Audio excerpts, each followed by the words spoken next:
Paris accueille aujourd'hui une conférence pour la liberté de navigation dans le détroit d'Ormuz. Il s'agit notamment d'organiser la sécurité pour les navires. L'activité diplomatique est grande alors que le cessez-le-feu entre Iraniens et Américains expire dans quelques jours. Alors nous retrouvons sur place à l'Elysée à Natalia Dicharia. Natalia, bonjour. Seront présents plus d'une trentaine de pays. Tous pâtissent effectivement de cette fermeture du détroit. Bonjour Aude. En effet, plusieurs chefs d'État sont attendus aujourd'hui à l'Elysée. Giorgia Meloni, le chancelier allemand, et Keir Starmer, le Premier ministre britannique, lui, est déjà arrivé à l'Elysée. Il a été accueilli tout à l'heure par Emmanuel Macron. Ils sont en train de s'entretenir ici même donc à l'Elysée. Ils vont présider tous deux une réunion, vous l'avez dit, qui va prendre la forme d'une visioconférence qui va durer une heure et demie. Une dizaine de pays non belligérants devraient se joindre à eux en visioconférence. Donc, ils en attendent beaucoup de cette réunion. Ils veulent montrer une sorte de troisième voie, un bloc pour la paix, plutôt pour l'apaisement et la fin de la guerre par rapport à la situation au Moyen-Orient. Précisément, quelle est l'ambition effectivement de l'Elysée, Natalia ? L'objectif d'Emmanuel Macron est très clair, ainsi que de tous ces pays qui participent à cette visioconférence. Trouver donc une solution pour débloquer la situation dans le détroit d'Ormuz et restaurer la navigation. C'est un point stratégique du commerce international. Un passage bloqué depuis un mois, par où transite 1/5 du pétrole mondial, mais aussi du gaz liquéfié. Et donc cette volonté de débloquer la situation devrait prendre la forme d'une opération multilatérale qui doit être discutée aujourd'hui, même si pour le moment les contours, les modalités de cette intervention sont encore floues. Néanmoins, Emmanuel Macron a indiqué il y a quelques jours que cette opération sera strictement défensive et qu'elle devra être déployée dès que possible, selon ses propres mots. Le chef de la diplomatie française, Louis-Jean-Noël Barrot, a dit début de semaine que plusieurs dizaines de pays ont déjà participé à des travaux préparatoires menés notamment par des chefs d'état-major pour définir le cadre de cette mission. On devrait donc en savoir un peu plus d'ici quelques heures. Je vous remercie beaucoup, Natalia. Nous prolongeons notre réflexion avec notre invité Jean-Loup Saman. Bonjour, vous êtes chercheur senior à l'Institut du Moyen-Orient de l'Université nationale de Singapour. Vous êtes aussi expert associé à l'Institut Montaigne. Alors, avant d'aborder cette conférence qu'évoquait à l'instant Natalia Odicharia à Paris, ce qui pourrait en ressortir, prenons le temps de comprendre ce qu'implique ce blocage de la part de Washington. Quelles difficultés ajoute-t-il à la situation tendue qui préexistait ? Disons qu'il prolonge l'incapacité pour la plupart des compagnies qui approvisionnent en matière d'énergie à transiter avec leurs navires dans la zone. C'est-à-dire que ça rajoute un élément dans le sens où jusqu'ici, la plupart des navires qui partaient du Golfe, en tout cas de la partie des pays arabes, ne partaient plus. Là, maintenant, ça se rajoute à cela.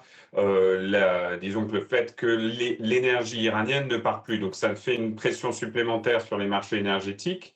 Néanmoins, pour l'instant, ce qu'on voit, c'est que les marchés en tant que tels, le prix du pétrole est plutôt allé vers la baisse parce qu'il y a une certaine confiance, peut-être à tort, des marchés selon laquelle cette stratégie va conduire les deux parties à se montrer plus raisonnables dans les négociations diplomatiques. Mais en tout cas, aujourd'hui, on voit que sur le plan des rapports de force, les choses sont en quelque sorte un peu figées dans le détroit d'Ormuz.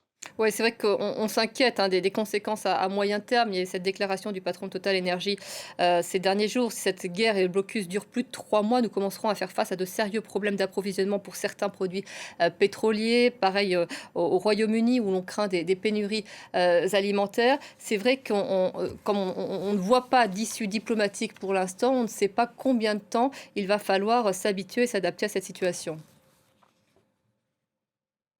Alors, c'est le pari du blocus, dans le sens où ce blocus, on estime que au bout de 2-3 semaines, en théorie, il forcerait les Iraniens à changer les choses parce que c'est à peu près au bout de 2 ou 3 semaines que les Iraniens sentiraient véritablement la pression sur leur capacité de stockage en interne, en matière énergétique, mais aussi sur, disons, le retour de la rente, le fait que ils soient dans l'incapacité à vendre leur énergie. Le problème, c'est encore une fois que tout cela dépend de la tolérance du régime iranien vis-à-vis de ses pertes économiques. On a des déclarations encore hier de Donald Trump qui se montre plutôt confiant sur la volonté des Iraniens de ménager les attentes américaines, notamment sur le domaine nucléaire. Cela n'a pas été confirmé, à ma connaissance, par Téhéran. Néanmoins, on voit qu'il y a la volonté du côté américain, en tous les cas, d'aller vers un retour aux négociations. Alors aujourd'hui, il y a donc cette initiative à Paris des pays non belligérants concernant la navigation dans le détroit d'Ormuz. Comment peuvent-ils se mobiliser? Que peuvent-ils espérer pour le détroit? Alors, l'idée, effectivement, comme votre collègue Natalia le disait, c'est cette troisième voie, à savoir que les Européens et peut-être des partenaires asiatiques viendraient s'interposer en quelque sorte, ne pas participer à la guerre, mais donc intervenir à l'issue des hostilités pour garantir la liberté de navigation. Il y a plusieurs problèmes avec, disons, la philosophie de cette opération potentielle. C'est d'une part, comment s'assurer que les Iraniens vont accepter cette interposition? Est-ce que les Iraniens seraient prêts à tolérer cette présence européenne, à la considérer légitime? L'autre élément, c'est les Américains, c'est-à-dire que on voit que notamment du côté des Anglais, il y a la volonté de ne pas créer une opération qui serait perçue comme une opération vis-à-vis des Américains, contre les Américains presque. Et donc, on doit ménager à la fois les sensibilités de Washington et de Téhéran. Et par ailleurs, un dernier point, c'est la question des capacités européennes à véritablement peser, parce qu'on parle d'une interposition qui serait un exercice délicat. Et aujourd'hui, si on compare avec les autres opérations navales que les Européens ont pu mener, on parle de marines qui sont quand même assez modestes. Et donc, on peut se poser la question de savoir si les Européens auront assez pour mener de telles opérations. Oui, on voit que les premières tentatives de discussion qui s'étaient déroulées aux Nations Unies il y a quelques semaines ont échoué effectivement parce qu'il est difficile de trouver cet équilibre. En ce qui concerne ce blocage américain, on voit que vous parliez des pays asiatiques qui effectivement ont payé cher très rapidement ce blocage d'Ormuz. Peut-être la Chine un peu moins, qui s'était préparée, qui avait anticipé, qui avait fait des stocks contrairement à d'autres pays. Malgré tout, ce blocage américain spécifiquement vise aussi directement la Chine. Alors oui, c'est en quelque sorte le paradoxe de cette guerre qui, à mon avis, a été décidée sur l'hostilité à la fois des États-Unis et d'Israël vis-à-vis de l'Iran, mais qui a un effet très direct sur les économies asiatiques en général et en particulier pour la Chine. Si on regarde avant l'opération de blocus américain du détroit d'Ormuz, la vaste majorité des navires iraniens qui quittaient le détroit allaient vers la Chine. La Chine représentait avant et jusqu'à la guerre la principale source, disons, de consommation de l'énergie iranienne.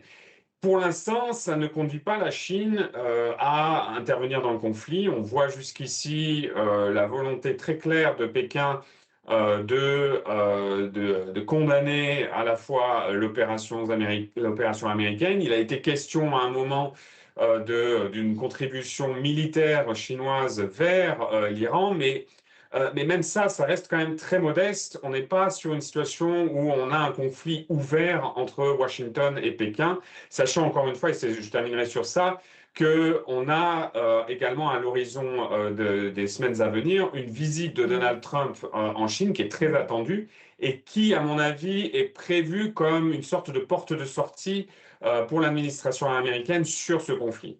Ah, effectivement, cette visite est prévue en principe mi-mai. Elle est initialement prévue au mois de fin mars, hein, mais décalée pour cause de guerre au Moyen-Orient. Ça reste une visite encore très incertaine. Il pourrait se passer beaucoup de choses avant qu'elle ne se confirme. C'est vrai qu'on voit que la Chine est peut-être plus sur le jeu diplomatique pour paraître davantage comme un élément de stabiliser face à Donald Trump qui initie davantage le chaos.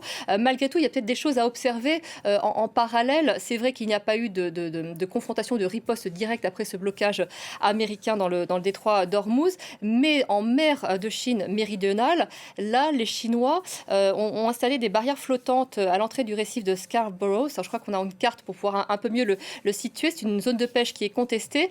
Et c'est vrai qu'on peut se demander si les Chinois ne répondent pas à la tactique américaine en l'utilisant pour renforcer les tentatives d'expansion dans cette région qui les intéresse énormément.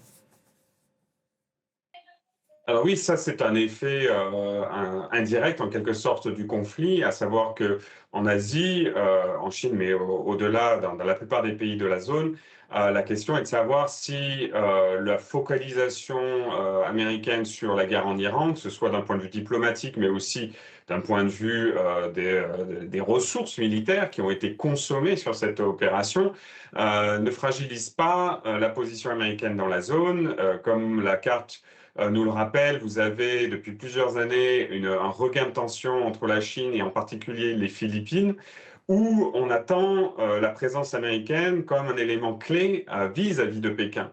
Donc, il faut aussi rappeler que les États-Unis ont réalloué des batteries de défense aérienne qui avaient été déployées en Corée du Sud contre la Corée du Nord. Ils les ont renvoyées vers le Moyen-Orient en raison de la guerre avec l'Iran.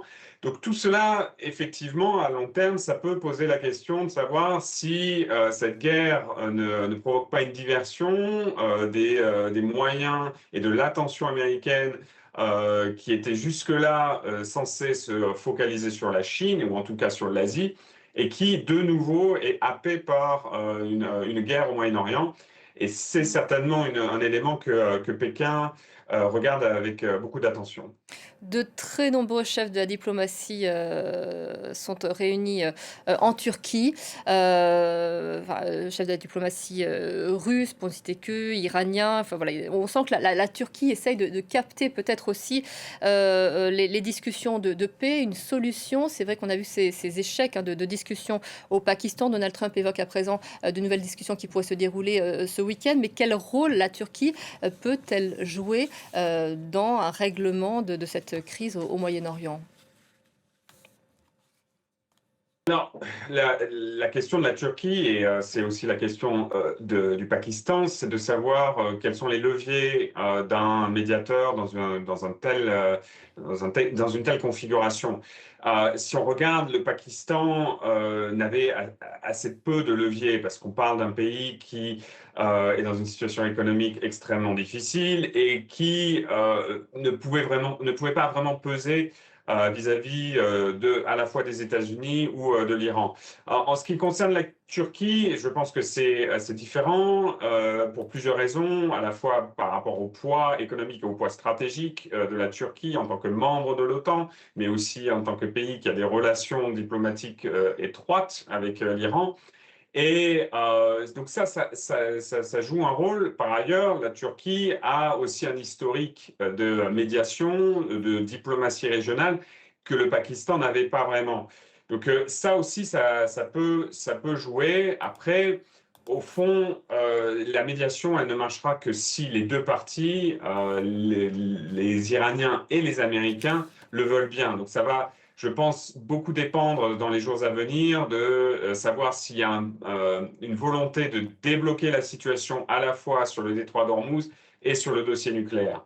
Jean-Loup Saban, je vous remercie beaucoup de nous avoir permis de nous avoir apporté des éléments de réflexion et de compréhension. On l'apprend à l'instant, 3 pétroliers iraniens sont apparemment sortis du Golfe par Hormuz avec 5 millions de barils.